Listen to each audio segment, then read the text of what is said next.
INFP stands for Introverted, Intuitive, Feeling, and Perceiving. They're known as the healers and dreamers of the 16 Myers-Briggs personalities. People would see them as floaty, bubbly, and kind, and it looks like they never get angry at all. But contrary to what they show to the world, INFPs are actually pretty hard to read. So what's really in the INFP's mind? In this video, let's zoom into an INFP's mind. Let's dive deep into INFP's cognitive functions and how it affects their behavior. Before we proceed, please don't forget to hit like and subscribe to the channel for more personality videos. Let's start. As for INFP's cognitive functions, they have introverted feelings as dominant, extroverted intuition as auxiliary, introverted sensing as tertiary, and extroverted thinking as an inferior function. The dominant function is the most utilized cognitive process in the ego stack, while the least used is the inferior function. Now let's start identifying how these dreamers use each function and how they project it to their inner and external world. Let's go first to introverted feeling. The dominant function is the way a person sees the world in an unconscious manner. If you're left in a crowd of an unknown city and a stranger talks to you, what does your mind think as a default? Initially, INFPs would feel the need to guard themselves instead of engaging for too long. I don't know about other INFPs, but I'm most cautious whenever I'm outside. I'm watchful of my belongings and conscious of my safety. And why is that? For INFPs, they evaluate the situation using FI. Having FI as their dominant renders them strongly attached to their emotions, judging their surroundings against their own values, ideals, and feelings. The mediators are always behind the lenses of feeling good or feeling bad. They face the world unconsciously asking, do I feel good about this?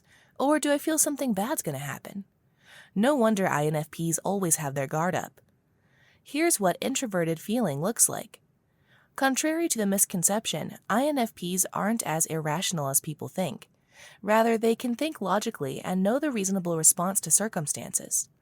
But being FI dominant, they are drawn to follow their moral compass. If you tell an INFP, don't quit your job, you can do this for another year. Believe me when I say they really try their best to stay.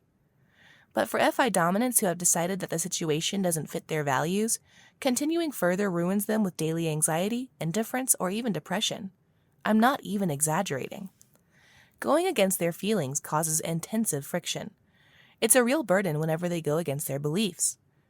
Truly, being an FI dominant is internally ruthless and can lead to INFP's dark sides when not followed. Here are INFP's traits because of FI. They need to be authentic and follow what's true to themselves. They are aloof of people who don't share the same values and perspectives. Because of overflowing excitement, they appear childlike. They appear extroverted in an environment they find comfortable. They are guarded. Lastly, INFPs are nonconformists who don't easily get peer pressured since they are more loyal to their values.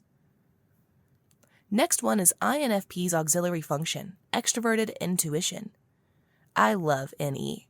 It's the savior from the complex life of being an FI dominant. I see it as the protagonist of the INFP mind. NE allows people to find patterns, make sense of abstract ideas, and generate concepts. It's a forward-looking function where INFPs can branch a single idea into multiple possibilities. How does NE affect INFPs' everyday life? Well, INFPs are idealists who never run out of visions and plans. Their randomness, interest hopping, and even job hopping are fruits of their playful and imaginative auxiliary function. With NE, they acquire a rich and expanding breadth of knowledge.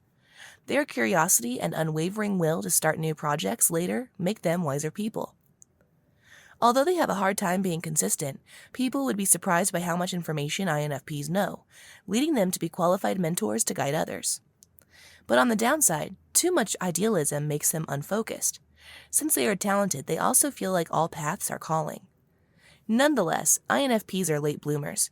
After trying out many possibilities over time, their options narrow down into more significant paths that resonate with their morals and desires. Because of NE, INFPs are curious, project starters, spontaneous, optimistic, open for opportunities, and amazing idea generators. Third, INFP tertiary function, Introverted Sensing. SI pertains to how we utilize the database of our experiential memories. It includes what we felt, saw, heard, touched, and tasted in the past. You remember how you fixed the car, the dance moves from 7 years ago, and mimic lines of your favorite movie character. With SI as a tertiary function, INFPs use a recollection of their past experiences to solve new problems. Well, old habits die hard. So how does introverted sensing affect INFPs' everyday life? SI users are pretty much old-fashioned. They have an attachment to the memories of past experiences. This makes INFPs walking libraries of memories. They're the epitome of nostalgia. You will notice how INFPs wear the same old clothes and never rearrange their desks. They're not a fan of replacing their properties because it's challenging for them to transition. These earthy beings would never replace anything unless it's broken or worn out. If you are an INFP, I know you still buy your childhood snacks when you see one, or go to the same fast food and order the same menu over and over again. Also, games. INFPs secretly play games that are too outdated, those that peaked 5 to 10 years ago.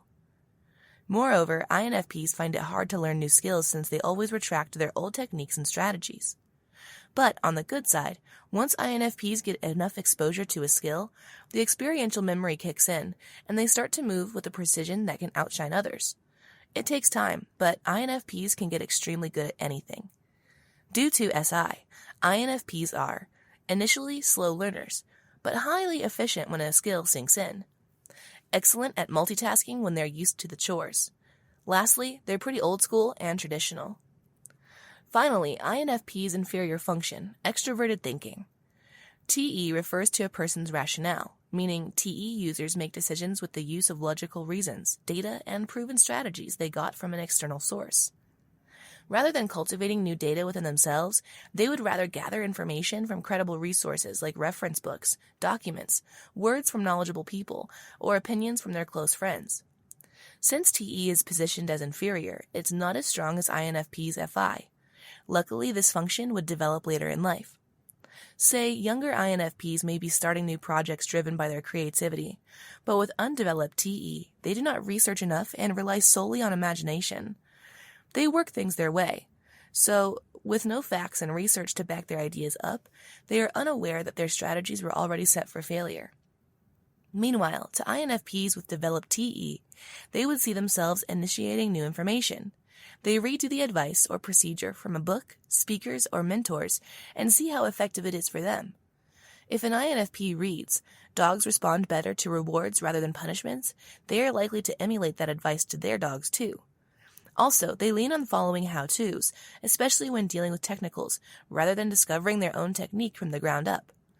INFPs would grow so much in skills when they learn how to feed their TE. Makes things a lot easier. Here are the INFP traits due to TE. They mirror gathered information.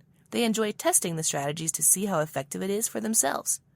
They build patience to follow procedures and embrace realistic outcomes. Understanding INFP's cognitive functions surely help comprehend why INFPs do what they do. Realizing what makes them tick leads them to find the place they want. Indeed, they can maximize their strengths when they understand their cognitive processes. Have you learned anything new from this video? What's your takeaway? Share it down below. That's it. Thanks for watching.